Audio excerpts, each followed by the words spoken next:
I'm Owen Bigland. This is the Inside Edge video blog. Okay, happy Saturday. I'm going to give you guys just a kind of a potpourri of a whole bunch of topics here. Turn my camera on. It's Saturday. I hope you guys are having a good weekend. There's a bunch of stuff that kind of on my mind here, some notes that I've had. As you guys know, I was away for most of December. I was traveling. I was in the Cayman Islands for a week, which is beautiful. Grand Cayman. Had never been to that island. It's been about 10 years since I've been in the Caribbean. And then I did a 2-week tour of Florida. I was back in Miami for about a week. I was up in Tampa, Naples, and Orlando, and had a wonderful trip. I tell you, some of the things, again, this is going to be just kind of a, I don't know where this video is going to go, but you sure notice the difference between blue states and red states, folks. I mean, not to get too political, but Ron DeSantis, the Republican governor of Florida, he's got that state firing on all cylinders. The economy is booming. Cheap gas, $3.10 a gallon for gas. In South Beach, you notice in Miami area, you notice a lot of police presence, very few homeless, panhandlers, low crime. And then, you kind of transplant that to California. I mean, I've got family in California. I love Los Angeles, Orange County. I'm down there all the time. But Orange County is run a lot better than LA County. LA County right now is just a mess. So hopefully they get things turned around, but that'll be for another blog. But let's talk about a few things here. Some stuff that came across my desk, a Wall Street Journal article here, an investor on there, an article saying that if you're finding it hard to remember the pandemic, you're in good company. Investors have already consigned the COVID chaos to history.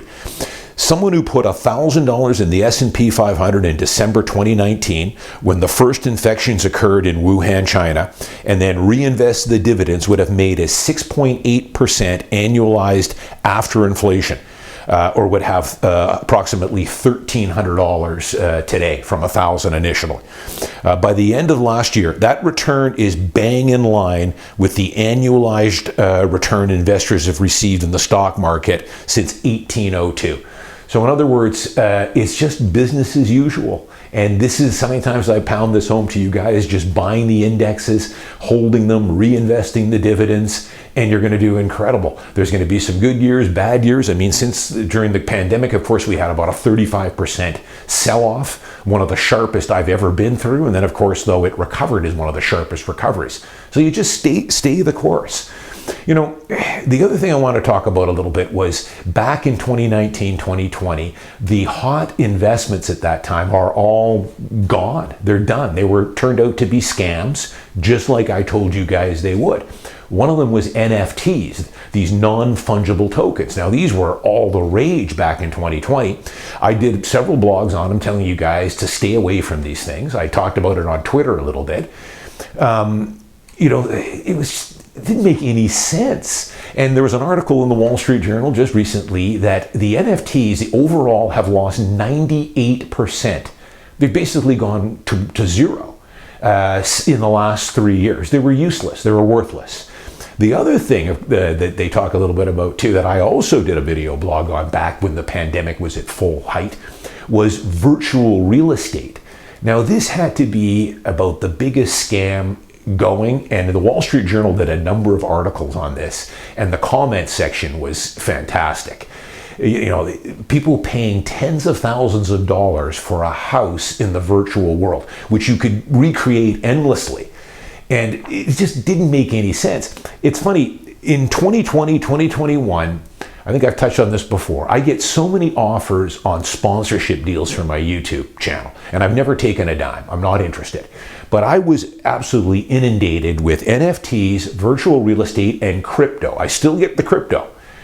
Wanting me to place a banner ad for $500 a month, they'll pay me $500, $800 a month to run a virtual real estate banner under all my videos, or do a 30-second promo intro to buying virtual real estate from some of these companies, or an NFT, and we'll pay you $1,000 per whatever it was, 10,000 views or something. Of course, didn't reply to any of it. I'm not interested in it. That isn't what this channel is about. It never has been. It never will be. I still do get the crypto stuff, guys, and that should worry some people. If you follow me on Twitter, I posted some stuff about a month ago on crypto. just prior to it being approved for these ETFs. And I think since then it's dropped about $10,000. Now, again, my disclaimer, because I get a lot of people ask me about crypto. I do not own crypto, Bitcoin, and I have zero intention of ever owning crypto. That said, I wish you guys the best of luck with crypto. I hope you make a ton of money with it, as I said in my tweets and in my past videos. I sincerely do. I want everyone to be successful and make money. But be extremely careful with crypto. You know, I put it into the category like Buffett, into that too tough to understand basket. And you have to remember that as an investor. Buying crypto or NFTs or virtual real estate or a meme stock, it's only as good as what else is out there that I can invest in. And maybe stuff that I have a little bit of a leg up or a little more knowledge in, like real estate or buying high quality dividend paying stocks or just index investing. Those things you can analyze. There's financials, there's quarterly reports, earnings reports. They own patents, they have revenues and profits. Crypto doesn't have any of that. NFTs didn't have any of that. Virtual real estate was made up. So for that reason, I don't invest in it and I'm not interested in it. Again, I tell you guys, I'm already a multimillionaire. I'm just trying to keep my money and maybe keep it growing at a decent pace. I'm not looking to get rich quick, because most people that get rich quick end up losing all their money. But again, I wish you the best of luck with crypto. But it's just not something that I understand, not something that I'm interested in. Now, again, I know a lot of people, if you want to put away 2 or 3% of your overall net worth into something like crypto, by all means go for it as a moonshot type thing. But I would not allocate more than about 1%, 2% max of your investable assets into something like crypto. And the same thing would be with NFTs and virtual real estate. Just not for me. Again, though, I wish you guys the best of luck on it. All the thing that Warren Buffett would say, sometimes they'll criticize him for missing or selling a company, missing out on some huge gains, like some of the tech stuff like Nvidia. And Buffett doesn't care, because he always would say, hey, you can't own everything. And that's the way I look at it. As a matter of fact, I'm shrinking my portfolio, I've told you guys, and really concentrating it now over the next 5 years. In another 5 years, I'll pretty much be 100% in index, low-cost ETFs, index invest, and then I'll own a basket of maybe some Apple and Amazon, the Canadian banks, the telcos, because they pay me that nice fat dividend, and they keep increasing it. But most of it will just be in low-cost ETFs. I keep it simple. A couple last things here. Just, again, it's Saturday, so let's just go on a few things. I want to get your guys' opinion on a couple of things. I was talking to some friends of mine, a guy, one of my mentors in Florida when I was out there. He used to live in New York. He's retired now. He's in Florida. We were talking about investments in the stock market, which has been was a fantastic year last year again. One of the things I want you guys to be aware of is sports betting. And again, I've read a lot about sports betting. The Wall Street Journal just did a pretty in-depth report on these DraftKings and FanDuel and these other things. Be careful with this stuff, guys. Just so you know, the chances of you making money on sports betting is pretty much zero. Yes, you will win a few bets along the way, but it's built and constructed, the algorithms, to slowly take your money away from you. I don't know if a lot of people realize that. Because a lot of people think, hey, I'm going to make some money, I can get rich quick, and all that other good stuff. You're not. As a matter of fact, in the Wall Street Journal, as far as parlays go, as you layer in these parlays, it doesn't take too many parlays to eventually get to the point where it is impossible. You have zero mathematical chance of making any money. So they love you getting into these parlay bets where you bet multiple games or multiple outcomes, because you can't win. You're just giving away your money. Personally, I don't get it. I've never been a gambler. I do understand, hey, the thrill of putting down $5 on a game or something while you're there watching it. I get it. I used to bet a little bit when I used to go down to Vegas for UFC fights. I would put $10 on a fight, or 20 or 30 here, just to make it a little more interesting. But I knew chances of me winning were slim. Be careful with this stuff, guys. Marijuana, and nothing wrong with smoking a bit of marijuana, but marijuana and sports gambling, it's not a coincidence that these governments are legalizing this stuff. It's all part of a way to kind of keep you sedated, keep you passive. They get lots of tax revenue from this stuff. That's really what it is. It's a tax grab. But I would just stay away from it. Why not take that $100 that you want to bet on the NFL and put it into Apple shares? Something that there you will make money on. Call me old-fashioned, but I work hard for my money, and I want my money working for me. I want to multiply it. I don't want to throw my money into a fire pit and burn it up, no matter how much little bit of enjoyment I get from a sports bet. The final thing I'll just say on that, I'm a little disappointed in a guy like Wayne Gretzky and Connor McDavid here plugging these betting sites. Now listen, Wayne, I don't know, I thought he made good money. Is Wayne broke or something? I don't know. He needs the money, obviously. Same thing with McDavid. Not a good look, guys. And I don't know if you guys agree with me. I know it's just sports betting and hey, what's the big deal? It is a big deal because I've read articles here, a number of them from high-level celebrities and sports stars that were offered these contracts and they turned them down, and good on them. They said, I just don't want to lend my name to that kind of thing, sports betting, because it's a loser's game, which it is. Little disappointed in Gretzky. I was always a huge fan.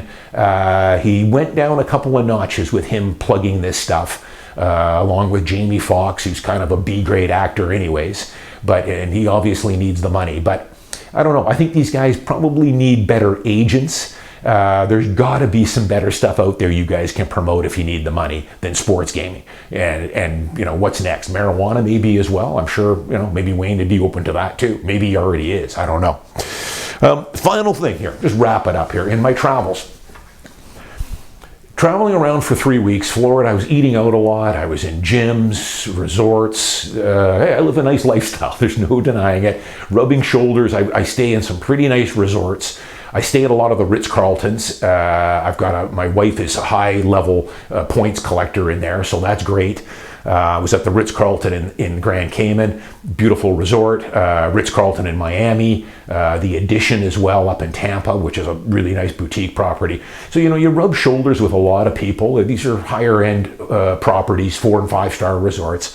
One of the things I notice in just rubbing shoulders with people, successful people all have a lot of common traits. They're usually professionals working for themselves. I meet realtors, of course, doctors, entrepreneurs, business owners. They all invest in the stock market because essentially it's free money.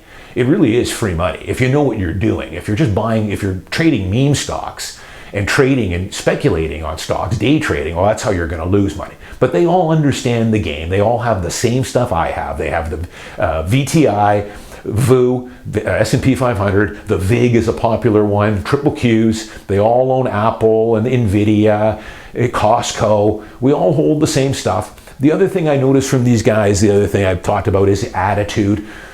They're always positive, what I call kind of crisp people. They're inquisitive, they ask questions.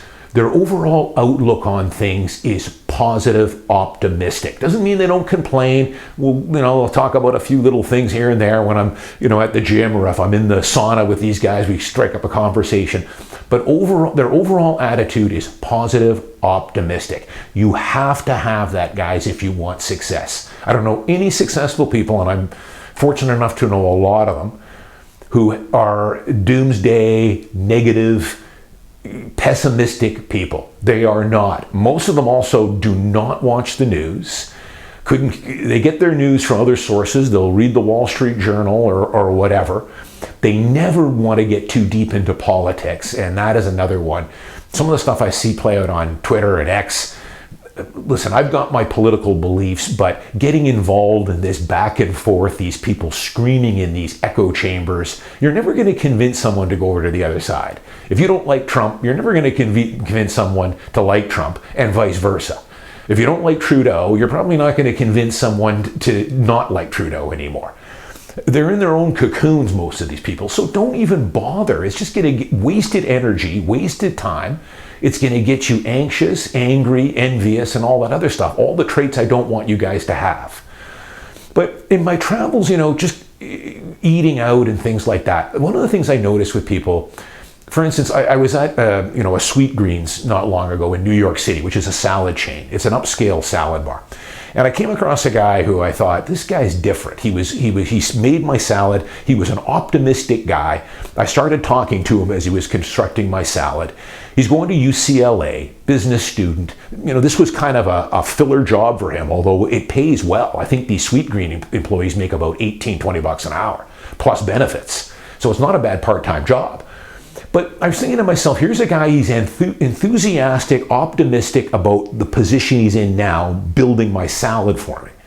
And that's the way you want to be. This guy is going places. It didn't surprise me that he was a business student. This guy, if I lived down in Santa Monica, in New York, and I was in the real estate business, this would be a guy that I would probably try and headhunt because he had that right attitude. And he was a smart guy, and he was making the most of the situation he was in.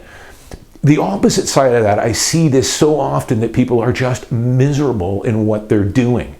You can tell they don't want to be there, and it's making their life so much worse than it is. It's just an agony for them. And I've often thought, and some of my mentors also said, you make the most of where you're at.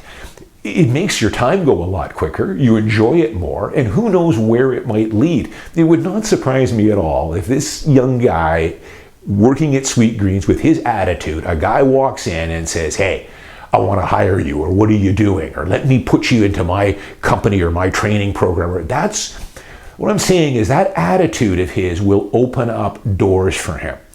And, don't sleep on this stuff. I was just reading not long ago that Chipotle, for instance, the store managers of Chipotle, you start off as a line worker making minimum wage, but within a year or two, you can make yourself up to assistant manager at $70K a year. I hear the store managers, the senior store managers at Chipotle now are making six figures.